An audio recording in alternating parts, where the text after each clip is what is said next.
Dahil ako ang tunay niyang ama.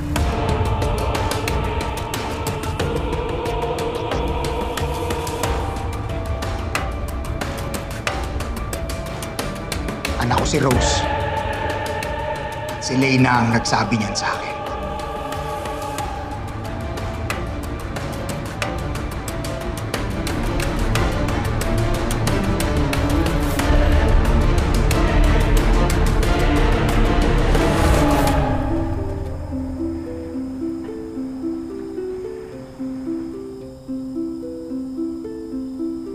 Girlfriend ko noon si Leyna.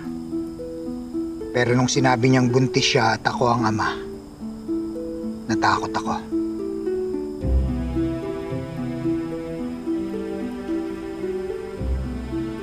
Kahit hindi plinano, blessing yan, Franco. Nabuo ang bata dahil sa pagmamahalan. Pero hindi pinanindigan ni Franco yung pagbubuntis ni Lena. Ayun, kasi mataas yung ambisyon ni Franco. Ayun, kaya hindi siya pinanindigan. Salamat sa panonood. Pasensya na sa voiceover.